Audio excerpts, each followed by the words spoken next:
Hi hello welcome to Haripriya's media. BRS అధినేత మాజీ CM KCR Gajwel ఎమ్మెల్యేగా నేడు ప్రమాణ స్వీకారం చేశారు.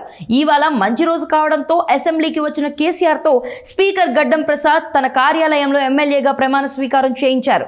ఈ కార్యక్రమంలో శాసనసభ వ్యవహారాల శాఖ మంత్రి శ్రీధర్ బాబుతో పాటు పలువురు బీఆర్ఎస్ ఎమ్మెల్యేలు, ఎంపీలు, కీలక నేతలు పాల్గొన్నారు. ఎమ్మెల్యేగా ప్రమాణ స్వీకారం చేసిన ఆయనకు అభినందనలు తెలిపారు. ఎమ్మెల్యేగా ప్రమాణ స్వీకార అనంతరం అసెంబ్లీ ఆవరణంలో ప్రతిపక్ష నేత ఛాంబర్లో కేసీఆర్ ప్రత్యేక పూజలు నిర్వహించి బీఆర్ఎల్పీ లీడర్గా బాధ్యతలు తీసుకున్నారు. డిసెంబర్ 3న తెలంగాణ అసెంబ్లీ ఎన్నికల ఫలితాలు వెలువడగా కాంగ్రెస్ అధికారంలోనికి వచ్చింది. 2 పర్యాయాలు అధికారంలో కొనసాగిన బీఆర్ఎస్ ఈసారి 39 స్థానాలకే పరిమితమైంది. 64 స్థానాలతో కాంగ్రెస్ అధికారం చేపట్టగా అదే నెల 9న కొత్తగా ఎన్నికైన ఎమ్మెల్యేల్లో అధిక శాతం ప్రమాణ స్వీకారం చేశారు.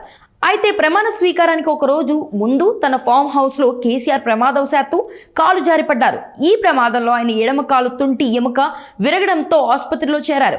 ఆ తర్వాత ఆయన కాలికి సర్జరీ జరగగా ఎమ్మెల్యేగా ప్రమాణ స్వీకారం చేయడానికి అవకాశం లేకుండా పోయింది. తాజాగా ఆయన కోలుకొని రాజకీయ కార్యక్రమాల్లో పాల్గొంటున్నారు. ఈ క్రమంలో ఇవాళ అసెంబ్లీకి వచ్చి ప్రమాణ స్వీకారం చేశారు.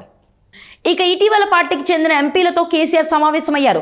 తెలంగాణ హక్కుల కోసం పోరాడే దళం బీఆర్ఎస్ పార్టీ ఒకటేనని, రాబోయే పార్లమెంట్ సమావేశాల్లో బీఆర్ఎస్ ఎంపీలు తెలంగాణ హక్కుల సాధన కోసం గలం విప్పాలని కేసీఆర్ దిశానిర్దేశం చేశారు. తాజాగా ఎమ్మెల్యేగా కూడా ప్రమాణ స్వీకారం చేయడంతో పార్టీ కార్యాలయంలో యాక్టివ్ కానున్నారు.